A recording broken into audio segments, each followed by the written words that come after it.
moment Dorian lifted his hand toward Mara's desk, the entire room went quiet. I was sitting 2 seats away, and I felt my chest tighten before I even understood why. Dorian never raised his hand like that unless he was about to start something. Everyone in the class knew what it meant.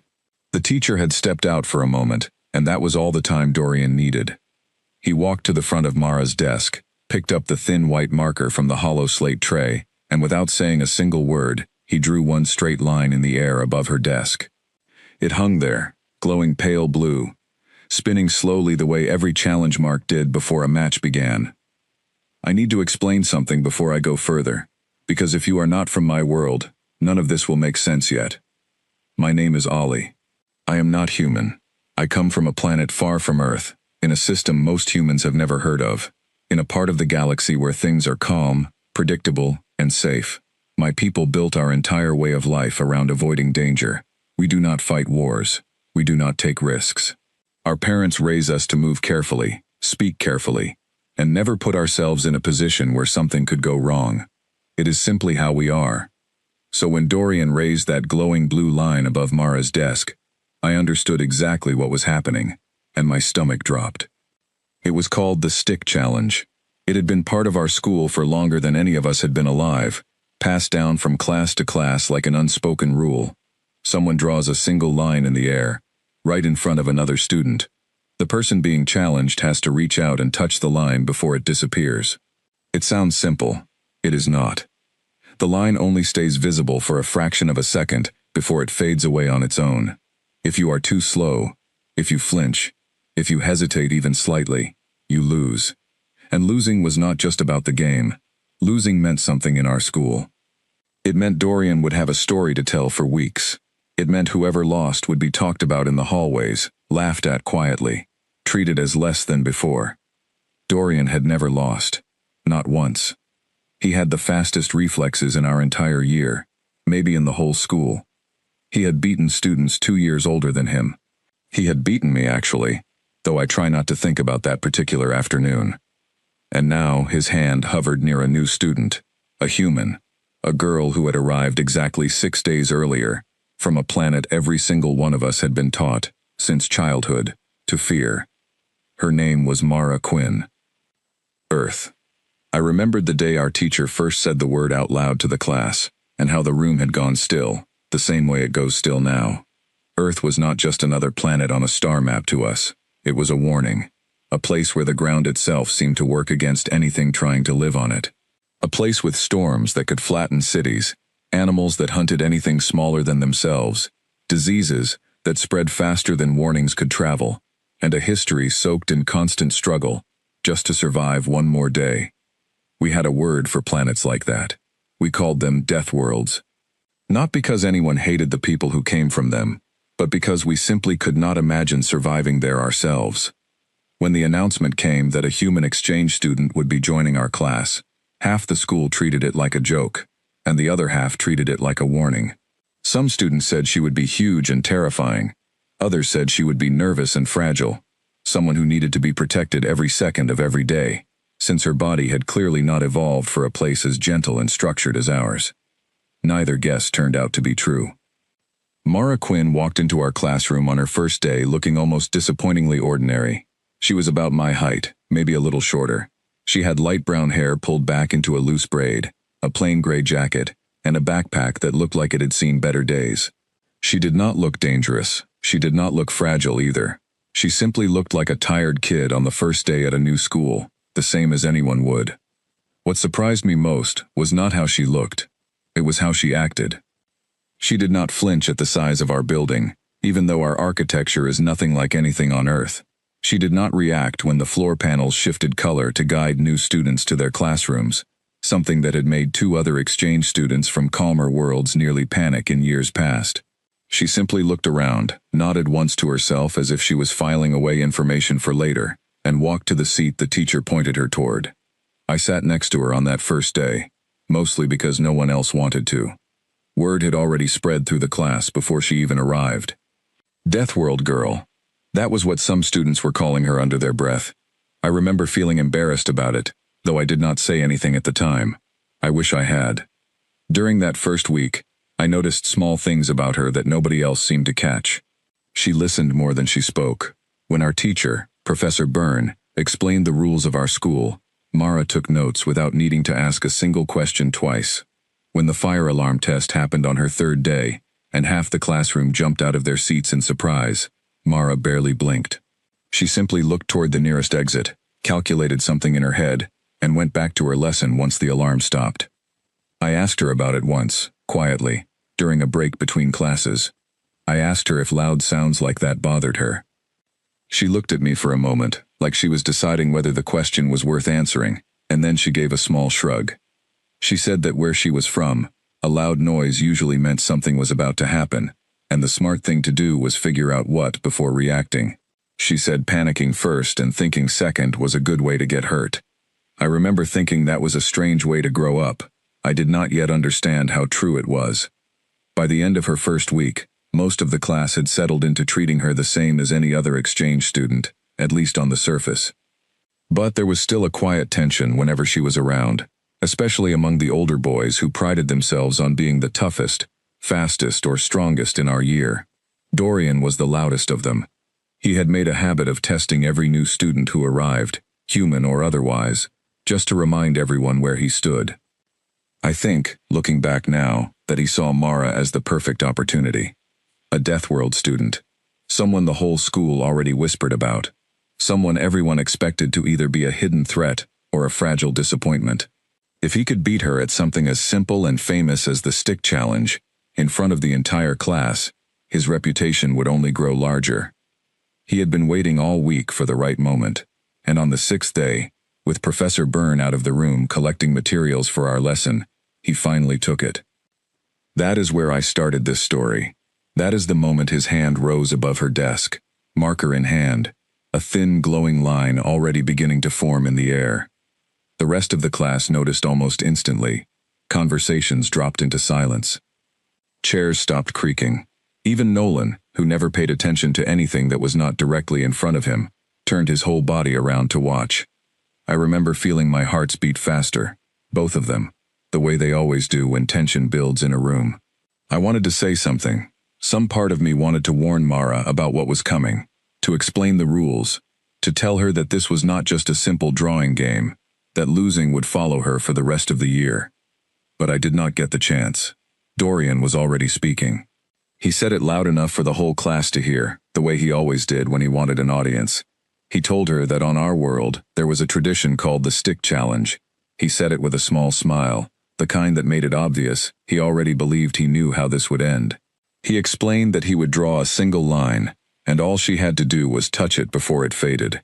He said it slowly, the way someone explains something to a small child, as if the simplicity of his words alone would remind everyone in the room just how far beneath him she was. He added, almost as an afterthought, that it was fine if she could not do it. He said not everyone was built for our kind of world. He said some people needed time to adjust. A few students laughed quietly at that, not cruelly, not exactly, but enough to make it clear whose side the room expected to win. I watched Mara's face carefully during all of this. She did not look nervous. She did not look angry either. She simply watched Dorian's hand, watched the glowing line hovering just above her desk, and said nothing at all for a long moment. Then, slowly, she smiled. It was not a big smile. It was small, almost calm, the kind of smile someone gives when they recognize something familiar, in an unfamiliar place. I did not understand it at the time. I only knew that something about it made the back of my neck feel strange, like a warning I could not quite explain. Dorian noticed the smile too, and for the briefest moment, something flickered across his face. Not quite doubt, more like confusion, the kind you feel when someone reacts differently than you expected them to. He covered it quickly, resetting his posture, straightening his shoulders, clearly deciding that her smile meant nothing more than nerves she did not know how to hide. He told her to get ready. He said the line would appear the moment he snapped his fingers, and it would only last a heartbeat before fading. He told her not to blink. Mara did not answer him with words. She simply nodded once, still smiling that same small, calm smile, and rested her hand lightly on the edge of her desk, completely relaxed, like she was preparing to do something as simple as picking up a pencil. I remember looking around the room in that moment, at all the faces waiting for Dorian to win, the same way he always won. I remember thinking that this was going to be another quiet, forgettable afternoon, another small victory for the boy who never lost.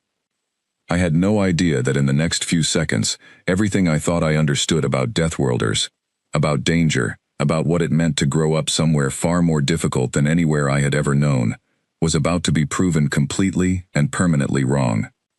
Dorian raised his hand one final time, positioning it just above the spot where the glowing line would appear. The whole room held its breath. Even the air itself seemed to grow still, waiting. And then, without any warning at all, he snapped his fingers. The snap echoed through the silent classroom like a small crack of thunder, and the glowing line above Mara's desk flared brighter for an instant before beginning to fade. I have relived that moment so many times since then, trying to understand exactly what I saw, and I still find it hard to put into words. My people process fast-moving events differently than humans do. Our eyes and minds are built for calm, gradual change, not sudden bursts of motion. So when Mara's hand moved, it did not look fast to me. It looked like something else entirely. It looked like the world had simply skipped forward, like a single frame had been cut out of a recording. One moment her hand was resting on the edge of the desk. The next moment, her fingers were already touching the fading light, right where the line had been. Dorian's hand was still moving. His fingers, which had just finished the snap, had not even fully returned to their resting position. His arm had not completed the small downward motion he always made after starting a challenge, the motion that usually gave him just enough of a head start to win, before anyone even had a real chance to react. For a moment, nobody in the room said anything. Nobody moved.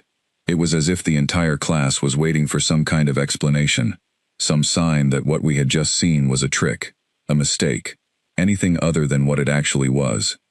Then the hollow slate above the desk blinked once, and a small counter appeared in the air, the way it always did, to confirm a challenge result. The numbers glowed pale green, hovering silently for everyone to see. 3 seconds. That was the total time recorded from the snap to the touch. Not because Mara had taken 3 seconds to respond. The system explained it clearly, once the full record played back a moment later, frame by frame, slowed down, so even students like me could follow it properly. Nearly all 3 seconds belonged to Dorian. He had frozen, his brain had registered what happened, but his body had not caught up yet.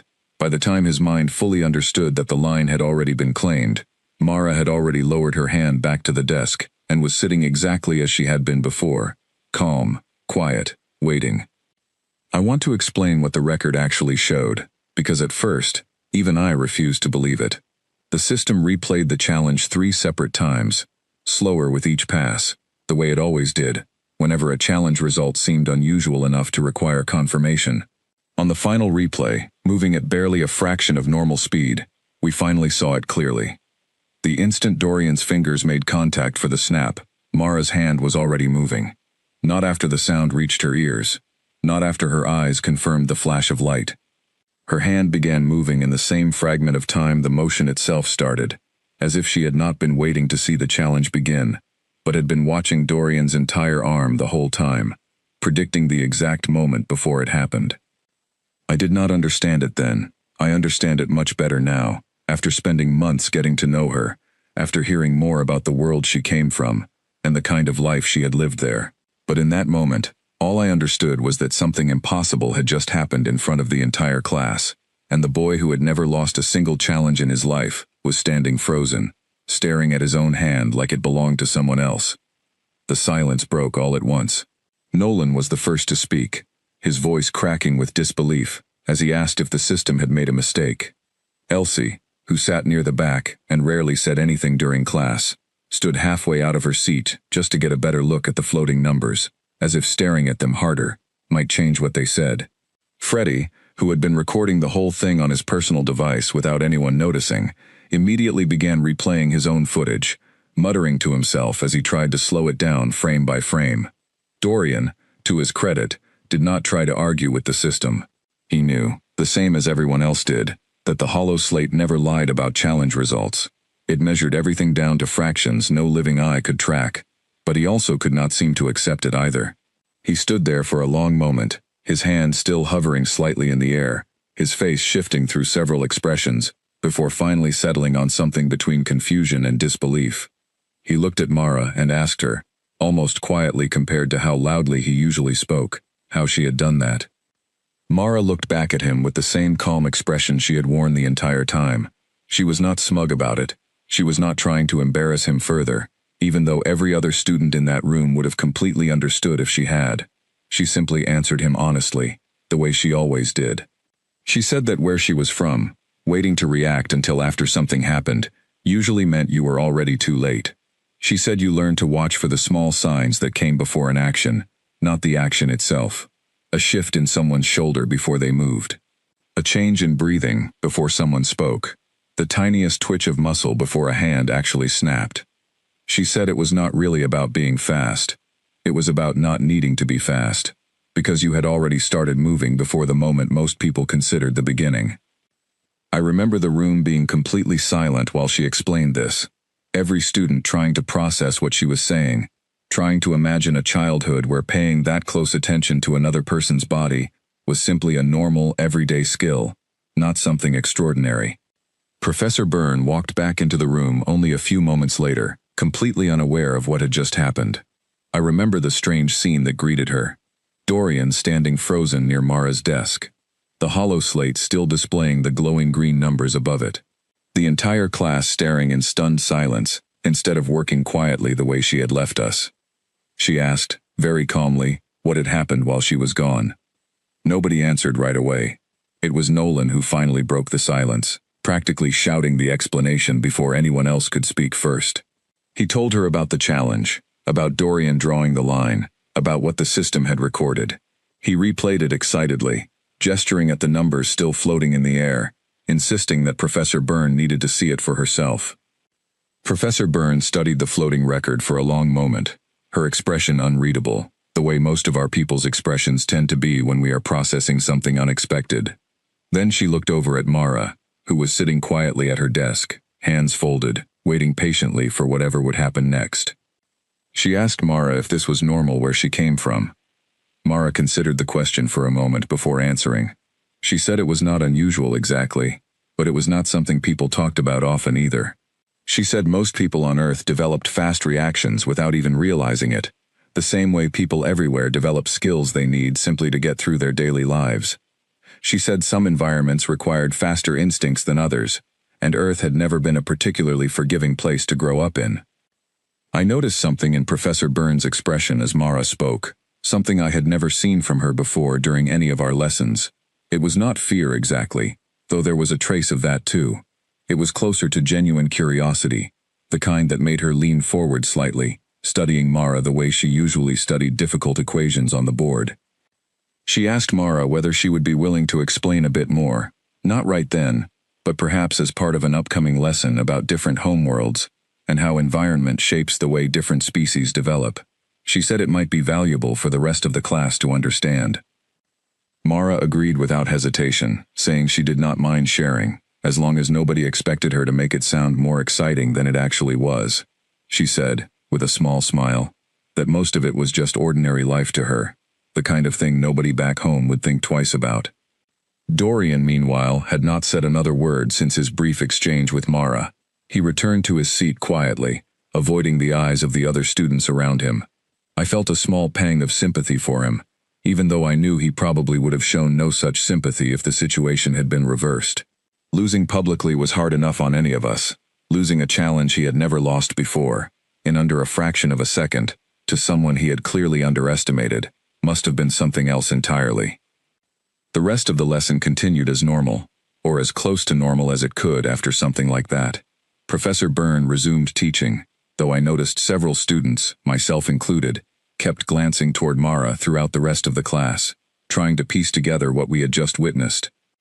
I remember thinking, during that lesson, that everything I had been taught about Deathworlds growing up suddenly felt incomplete.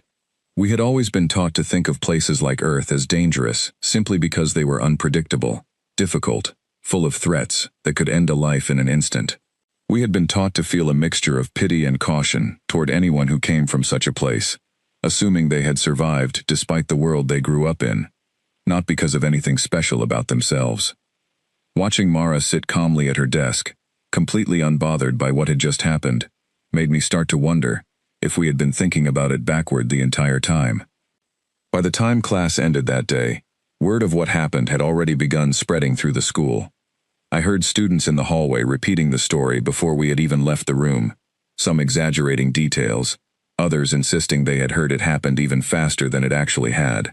Somehow, in the space of a single class period, Mara Quinn had gone from being the quiet new student nobody quite understood, to being the center of every conversation happening across the entire school grounds. I walked with her toward our next class, mostly out of curiosity, though I told myself it was simply because our schedules happened to align. I asked her, as casually as I could manage, if she had known Dorian was going to challenge her before it happened. She said she had suspected something was coming since her second day, when she first noticed him watching her a little too closely during lunch. She said back home, people who wanted to test you usually gave small signs beforehand too, if you knew what to look for. I asked her if she had been nervous at all, even for a moment, standing there while the entire class watched and waited. She thought about the question for a moment before answering, the same careful way she seemed to consider everything before speaking. She said nervousness was something you allowed yourself when there was time for it. She said, in the moment itself, there usually was not. I did not fully understand what she meant by that at the time. It would take me a while longer, and a few more surprising moments involving Mara, before I truly began to grasp just how different her upbringing had been from mine, and from everyone else's in our entire school. But even then, walking beside her through the crowded hallway while other students whispered and stared, I had a growing feeling that this was only the beginning of something much bigger than a single challenge between two students. I was right. 3 days after the stick challenge, the school called Mara into a special meeting, and I only found out about it because I happened to be walking past the administration wing when I saw her waiting outside the door, hands folded neatly in her lap, looking as calm as she always did. I asked her what was going on, and she told me the school wanted to run some kind of assessment on her. She did not seem worried about it. She said she had already gone through enough tests since arriving on our planet, that one more did not feel like anything unusual. I found out the full story later that same day, because news like that never stayed quiet for long in a school our size. It turned out that the footage from the stick challenge had been sent, along with a short report from Professor Byrne, to someone called a development officer, a role I had never even heard of before that week. Apparently, every school in our system had one, someone whose job was to track unusual student abilities and make sure they were properly understood, monitored, and supported. Our development officer was a tall, thin man named Callum Reyes, who had transferred to our world years earlier, from a research post studying different species and how they adapted to different environments. He had a reputation among the staff for being extremely calm under pressure, and almost impossible to surprise. I remember hearing a rumor once that he had personally worked with several other exchange students from difficult planets over the years, evaluating them the same way he was apparently about to evaluate Mara. I was not allowed into the assessment room myself, obviously, since I was still a student and had no real reason to be there. But Nolan, who somehow always managed to find his way into places he was not supposed to be, told me afterward that he had overheard part of it through a side door left slightly open. According to Nolan, the assessment began simply enough. Callum Reyes asked Mara a series of basic questions about her homeworld, her upbringing, and her family. Mara answered honestly, describing a childhood that sounded almost unbelievable to those of us who had grown up somewhere as calm and structured as our own world. She talked about growing up in a small town near a large forest, where dangerous animals sometimes wandered close enough to backyards that children learned from a young age how to recognize warning signs and react quickly. She mentioned storms that could knock out power for days at a time, forcing families to learn how to survive without modern conveniences, using nothing but preparation and quick thinking. She talked about how something as simple as crossing a busy street required constant awareness, judging the speed of vehicles, watching for sudden movement, reacting instantly if something went wrong. None of this sounded exaggerated or dramatic when she described it. She spoke about it the same way I might describe something as ordinary as walking to class or eating lunch. To her, it was simply what life had always been like. Nolan told me that Callum Reyes seemed increasingly fascinated as the conversation continued, occasionally pausing to write something down, though Nolan could not see exactly what. Then, according to Nolan, the assessment moved into something more physical. Reyes apparently asked Mara to participate in a series of small reaction tests, similar to the stick challenge but more controlled, using proper equipment designed to measure exact response times down to the smallest fraction possible. I did not get to see the actual results myself until the following week, when Professor Byrne decided to share a summary with the class as part of the lesson she had promised earlier, the one about different homeworlds and how environment shapes development. The numbers, when we finally saw them, were almost impossible to fully comprehend. According to the assessment, Mara's average reaction time to a basic visual stimulus was roughly 4 times faster than the average student in our entire school district. Her reaction time to unexpected sudden movement, the kind of test most similar to the stick challenge, was faster still, nearly 6 times the average. Her ability to track multiple moving objects at once, a skill the assessment specifically tested using several small floating markers moving randomly through the air, was rated as exceptional, far beyond anything the school had previously recorded from any student, of any species, in its history. Professor Byrne explained to the class, as she shared these numbers, that this was not because Mara was somehow superior to the rest of us in some general sense. She was careful to make that point clearly, and I remember appreciating how thoughtfully she explained it. She said that different environments shaped different species in different ways, and that abilities which seemed extraordinary to us were often simply the result of what a particular environment demanded for survival over countless generations. She explained that our own species had developed in a calm, resource-stable environment, without significant predators, without severe weather extremes, without the kind of constant low-level danger that shaped life on many other worlds.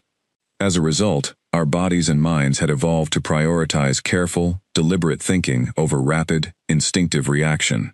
It had served us extremely well, she pointed out, allowing our civilization to build peaceful, cooperative societies, without the same pressures that shaped more difficult worlds. But Earth, she explained, had developed very differently. Its history was filled with constant challenges, from harsh weather, to predatory wildlife, to diseases that spread quickly through crowded populations. Humans who survived long enough to pass on their traits tended to be the ones who reacted quickly, who paid close attention to their surroundings, who developed instincts sharp enough to catch the smallest warning signs before it was too late. Over countless generations, those traits became more and more common, until eventually, they became simply what it meant to be human. Not something extraordinary to humans themselves, but something that looked almost impossible to species like ours, who had never needed to develop in the same way. I remember Elsie raising her hand during that lesson, and asking whether this meant every human was as fast as Mara. Professor Byrne considered the question carefully before answering, explaining that individual humans still varied quite a bit from one another, the same way any species does. Some humans were naturally quicker than others, some had trained specific skills more than others, and environment alone did not guarantee any particular outcome for every single person. But she pointed out that even an average human, compared to an average member of our species, would likely show significantly faster reflexes and sharper situational awareness, simply because of how differently our two species had evolved. I noticed Dorian sitting quietly during this entire lesson, unusually subdued, compared to how he normally behaved during class discussions. I do not think he said a single word the whole period, which was completely unlike him. I found out later from Freddie that Dorian had actually gone home the night after the stick challenge and reviewed the recorded footage more than a dozen times, trying to understand exactly what had happened and where he had gone wrong. A few days after the lesson about homeworlds, something happened that ended up changing how the entire school saw Mara, far more than the stick challenge ever had. It started during a routine maintenance check in the science wing of our building, an older section of the school that housed several laboratory rooms used for advanced projects. I was not there when it happened, but the story spread so quickly and in such detail afterward that I feel confident retelling it accurately. One of the laboratory rooms had an overhead cooling system that helped regulate the temperature for several sensitive experiments being run by the older students. During a routine inspection, one of the mounting brackets holding a large section of the cooling unit in place had apparently weakened over time without anyone noticing, something the maintenance staff later admitted should have been caught during an earlier inspection, but had somehow been missed. The bracket gave way suddenly, without warning, right as a group of students were walking through the connecting hallway just outside the lab. The heavy cooling unit began to fall from its mounting point, directly above where a younger student named Grace happened to be standing, distracted by something on her personal device, and completely unaware of what was happening above her. Mara happened to be walking through that same hallway at that exact moment, several steps behind the group. According to multiple witnesses who were there, including 2 teachers who happened to be nearby, Mara reacted before anyone else even fully understood what was happening.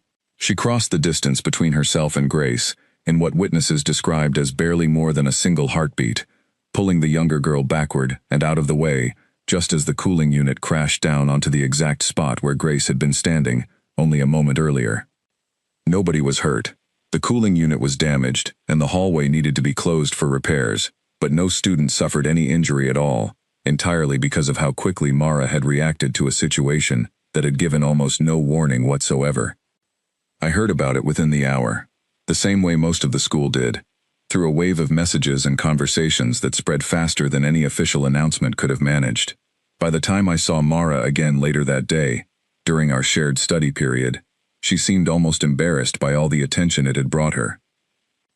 I asked her about it, and she described the moment simply, the same understated way she described almost everything. She said she had noticed the small vibration in the ceiling panel just before the bracket gave way, a subtle shift that most people would never have consciously registered. She said her body had already started moving before her mind had fully processed what was happening, the same way it always did when something felt wrong. I asked her if she had been scared, especially afterward, once she had time to think about how close it had been. She said fear was something that usually came later, once the moment itself was over. She said, in the instant it was happening, there simply was not room for fear. There was only room to act. That evening, the school administration held a small assembly to formally recognize what Mara had done, praising her quick thinking, and crediting her with preventing what could have been a serious accident. Grace, the younger student she had saved, stood beside her during the announcement, looking up at Mara with an expression of pure gratitude that I do not think Mara quite knew how to respond to. After the assembly ended, I noticed something interesting happening around the school. The whispers that had once carried a nervous, uncertain tone whenever Mara's name came up had begun to shift into something different. Students who had once kept a cautious distance from her, unsure what to make of a Deathworld student, began approaching her more openly, asking questions, wanting to know more about where she came from and what her life had been like.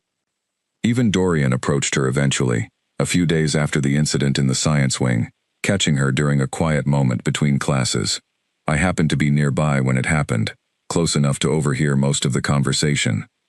He told her, somewhat stiffly, that he had reviewed the footage from their original challenge more times than he wanted to admit.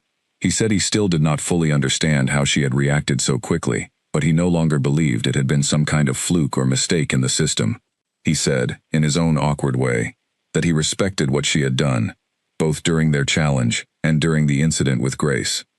Mara accepted his words graciously, without any trace of the smugness he probably expected from her, given how badly he had lost their original challenge. She told him that where she came from, being fast at something, was never really the point on its own. It only mattered if it helped you or someone else stay safe. She said she was glad Grace was okay, and that everything else, including their earlier challenge, felt small compared to that. I remember watching Dorian's expression shift slightly as she said that, something like genuine respect settling over his usually confident features. It was the first time since the stick challenge that I saw him look at her without any trace of the wounded pride that had followed him around the school for days afterward. By the end of that week, Mara Quinn had gone from being the mysterious new student everyone whispered about, to someone the entire school seemed to genuinely admire. I found myself thinking, more and more often, about how different our understanding of her world had become, in such a short amount of time, and how much more there probably was still left to learn. I did not know it yet, but the biggest test of everything we had learned about Mara, and about Deathworlders in general, was still waiting just around the corner, in a place none of us expected it to come from at all. 2 weeks after the incident in the science wing, our school received an announcement that immediately became the only thing anyone could talk about. Every year, a regional event called the Youth Coordination Trials brought together top students from several nearby schools, across different worlds. all gathering at a central location to compete in a series of skill-based challenges. It was considered a great honor simply to be selected to attend, let alone to perform well once you got there.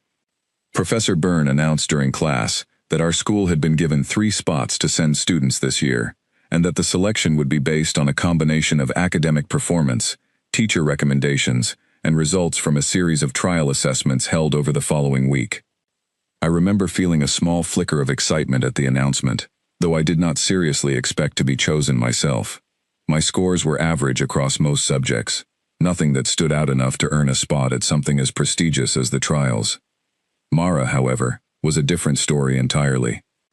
After what had happened during the stick challenge and the incident with Grace, it was hardly a surprise when her name appeared on the shortlist for consideration almost immediately. Professor Byrne personally recommended her, along with Dorian, whose reflexes, even after his loss to Mara, remained genuinely impressive by our species' standards. The 3rd spot eventually went to a quiet, thoughtful student named Priya, whose academic scores had been consistently perfect since she first arrived at our school years earlier. The trials were held at a large regional campus, roughly 2 hours away by transport, a place I had only ever seen in photographs before that week. When we arrived as a group to support our school's 3 chosen students, I was struck by just how many different species had gathered in one place. Students from calm, structured worlds like ours, mixed with students from busier, more chaotic environments, each bringing their own unique way of moving, speaking, and interacting with the world around them. I noticed several other students who had clearly come from more difficult homeworlds as well, though none of them seemed to carry quite the same reputation that had already started following Mara.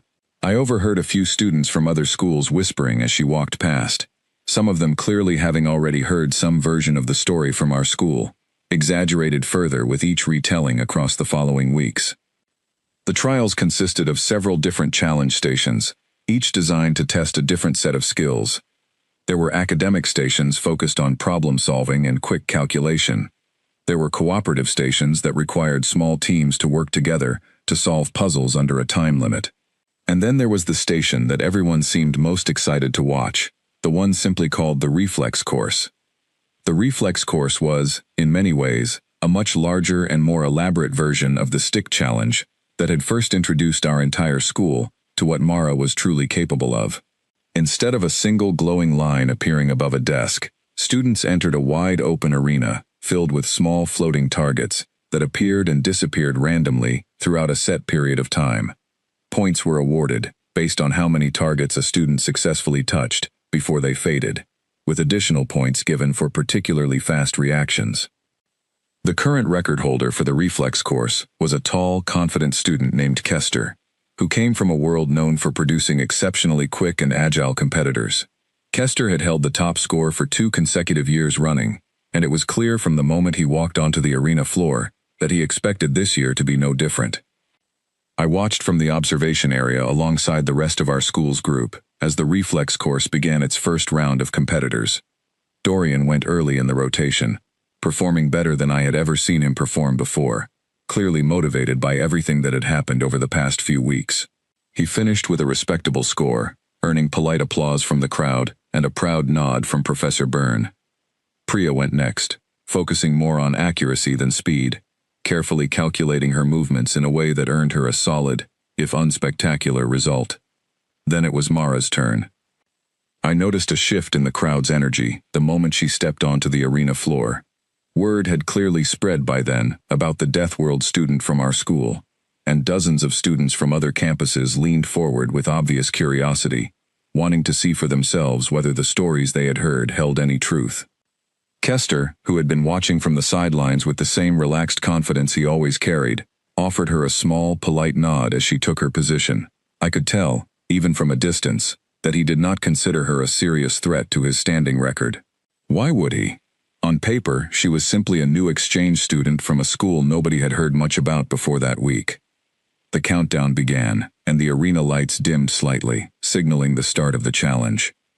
What followed was something I still struggle to fully describe, even now, having seen it happen with my own eyes.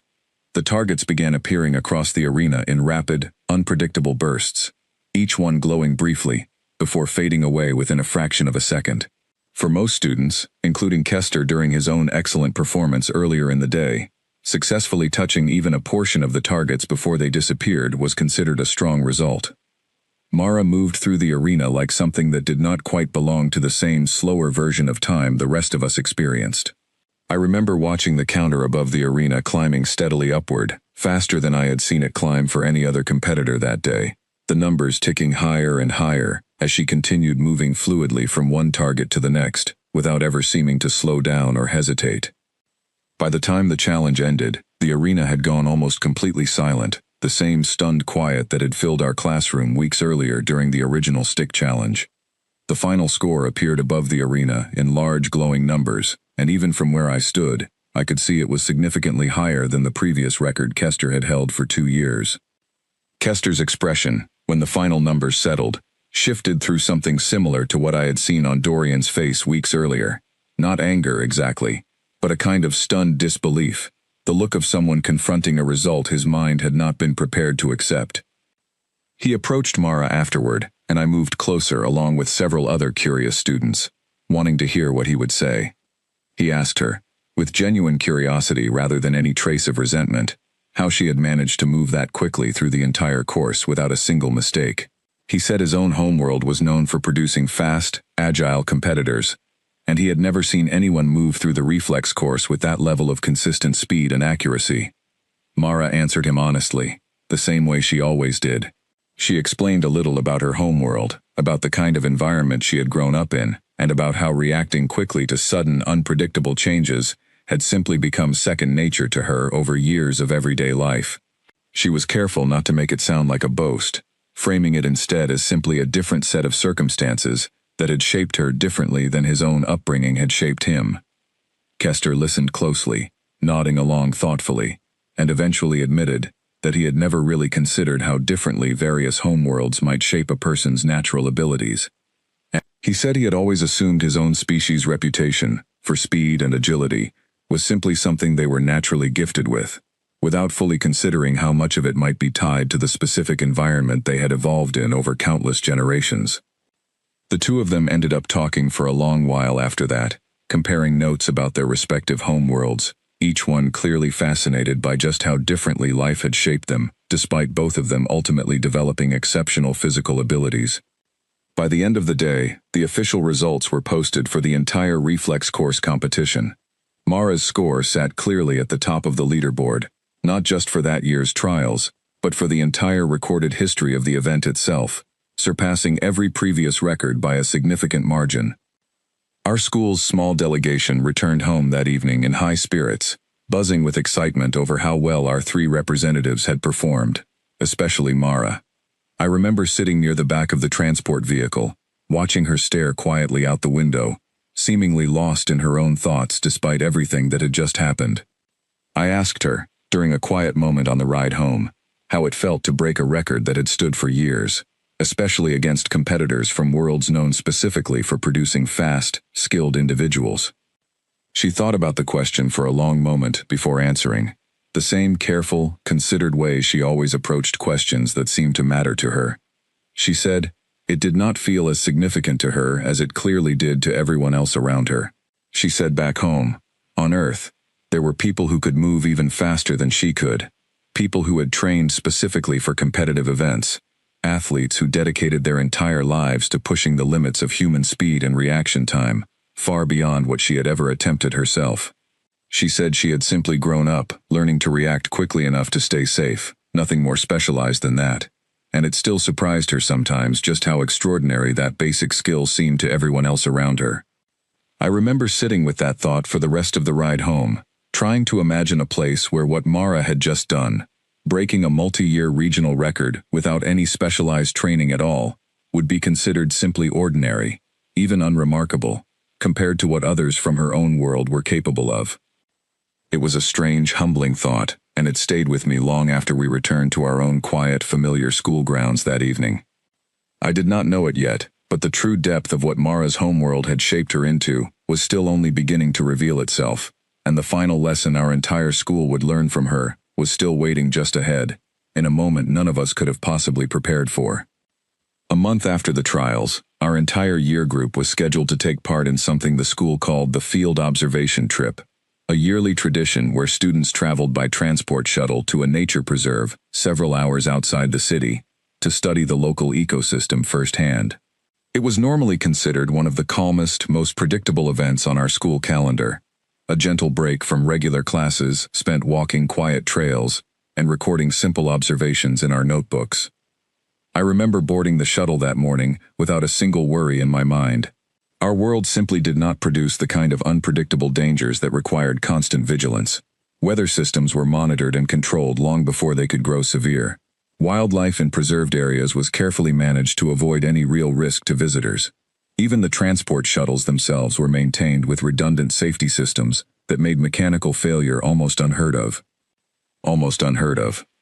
We were roughly halfway to the preserve, crossing a long elevated bridge that stretched across a wide rocky canyon, when the shuttle suddenly lurched sideways, throwing several students out of their seats before the safety restraints even had a chance to fully engage. I remember the sound most clearly, a deep grinding noise from somewhere beneath the shuttle floor, followed by a sharp mechanical alarm that none of us had ever heard before in real life, only during emergency drills that always felt more like formality than genuine preparation. The shuttle's lights flickered once, then dimmed to a dull emergency glow, and the vehicle began to slow unevenly, jerking every few seconds, in a way that made my stomach twist, with a fear I had never truly experienced before. Professor Byrne, who had been sitting near the front of the shuttle, immediately stood and moved toward the driver's compartment, her calm demeanor cracking slightly as she tried to assess what was happening. I heard her voice through the intercom system a moment later, informing us that the shuttle's primary stabilization system had failed unexpectedly, and that the automated backup systems were struggling to maintain full control while we were still partially over the canyon crossing. She told us to remain seated, remain calm, and wait for further instructions while the onboard systems worked to bring the shuttle to a safe stop. I want to be honest about what that moment felt like, because I think it matters for understanding everything that happened afterward. My people are not built for sudden crisis. We panic differently than humans apparently do. Where Mara later described a kind of sharpening focus that came over her during dangerous moments, what I felt in that instant was closer to a kind of mental fog, a sluggish inability to think clearly past the fear itself. I looked around the shuttle and saw the same expression mirrored on almost every other student's face, a frozen, wide-eyed uncertainty that left most of us doing exactly what Professor Byrne had told us to do, simply because none of us could think of anything else to try. Mara was sitting near the middle of the shuttle, several rows ahead of me. I watched her the moment the alarm first sounded, and I noticed immediately that her reaction looked completely different from everyone else's around her. She did not freeze. She did not look around in confusion the way the rest of us did. Instead, she was already unbuckling her safety restraint, moving with the same calm, deliberate speed I had first seen during the stick challenge weeks earlier, except this time, there was nothing playful about it at all. She moved quickly toward the front of the shuttle, reaching Professor Byrne just as another hard jolt rocked the vehicle sideways. I heard her ask, clearly and calmly despite the chaos around her, exactly what the stabilization system was doing, and whether the shuttle had a manual override switch anywhere in the cabin.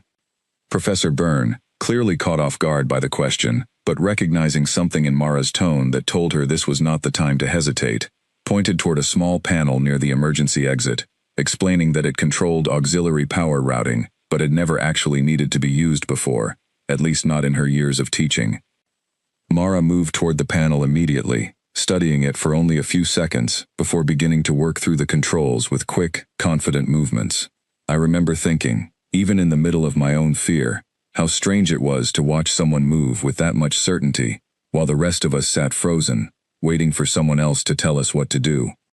Another jolt hit the shuttle, harder than the last, and this time I heard a few students cry out in alarm. The vehicle tilted noticeably to one side, and through the window, I caught a brief, terrifying glimpse of the canyon floor far below us, rocks and dry riverbed stretching out beneath the bridge we were still partially suspended over. Mara did not stop working at the panel, even as the shuttle continued to shudder around her. She called out instructions to Professor Byrne, asking her to manually reroute a specific power connection while she worked to stabilize a different part of the system simultaneously. I did not understand the technical details of what she was doing, and I doubt most of the other students did either. But Professor Byrne followed her instructions immediately. Something in Mara's calm certainty apparently convincing enough to override any hesitation about taking directions from a student in the middle of a crisis.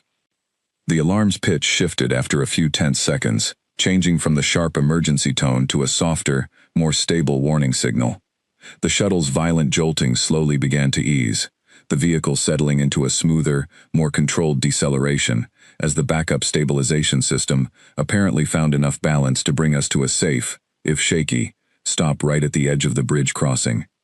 For a long moment after the shuttle finally came to a complete stop, nobody said anything at all. The emergency lights continued to glow dimly throughout the cabin, and I could hear my own heartbeat pounding loudly in my ears, both of them racing in a way I had never experienced before in my entire life. Professor Byrne was the first to break the silence, her voice shaking slightly as she confirmed over the intercom that the immediate danger had passed, and that emergency transport support had already been alerted and was on its way to assist us. Only then did the reality of what had just happened seem to settle over the rest of the students. Several of them began crying quietly, the fear finally catching up now that the immediate danger had passed. Others simply sat in stunned silence, staring blankly at nothing in particular, still processing everything that had unfolded in what had felt, to most of us, like an endless stretch of terrifying uncertainty. Mara moved through the cabin calmly after that, checking on students one by one, asking simple, direct questions to make sure everyone was uninjured and as steady as they could be under the circumstances. I remember her crouching beside Elsie, who had been thrown slightly during the first jolt, and was holding her wrist with a pained expression, speaking to her in a low, steady voice that seemed to help settle the younger girl's panic almost immediately. When she finally reached me, she asked if I was all right, the same calm question she had been asking every other student along the way. I told her honestly that I did not think I had ever been more frightened in my entire life, and that I had no idea how she had managed to stay so calm and think so clearly through the entire situation. She sat down in the empty seat beside me for a moment, seeming to finally allow herself a brief pause now that the immediate crisis had passed. She admitted, quietly, that she had been frightened too, more than she had let on while she was working on the control panel. She said the fear simply had not been useful in that moment, so she had set it aside until there was time to actually feel it properly. I asked her how she had known what to do with the control panel at all, since none of us had ever been taught anything about manual override systems during our regular safety lessons. She explained that growing up, she had spent a lot of time around vehicles and machinery that occasionally malfunctioned, whether it was an old car, a boat, or various pieces of equipment used around her family's property. She said learning basic troubleshooting under pressure had simply become a normal part of life for her, the same way it apparently was for a lot of people back on Earth. She said she had made an educated guess about how our shuttle's systems might be organized, based on similarities to systems she was already familiar with, and had simply worked quickly through the possibilities, until something worked. I remember sitting there, absorbing everything she had just told me, feeling a growing sense of amazement at just how much of what made Mara so remarkable was not some kind of extraordinary gift handed to her by fate, but simply the accumulated result of an entire life spent learning to handle difficult, unpredictable situations without panicking. Emergency transport arrived a short while later, and the entire class was safely evacuated from the disabled shuttle and brought back to school under careful supervision. The story of what had happened spread through the entire school almost instantly, growing more detailed and more dramatic with each retelling, though even the most exaggerated versions could not quite capture how genuinely frightening those few minutes on the bridge had actually felt to those of us who had lived through them. The following week, the school held another assembly, this time honoring Mara for her actions during the emergency, alongside Professor Byrne for her calm leadership in following Mara's guidance under such difficult circumstances. I watched from the audience as the school director spoke about courage, quick thinking, and the incredible value of learning from different perspectives and different backgrounds, especially ones as different from our own as Mara's had proven to be. After the assembly, I found Mara sitting alone near the courtyard, looking out at the school grounds with a thoughtful expression I had come to recognize over the past several weeks. I asked her, somewhat hesitantly, if she ever felt strange being treated the way she had been treated ever since the stick challenge, going from a quiet new student most people had been nervous around, to someone the entire school now seemed to admire and even look up to.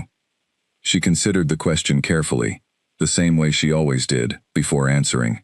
She said it still felt a little strange sometimes, being seen as remarkable for things that had simply felt like ordinary survival skills back home.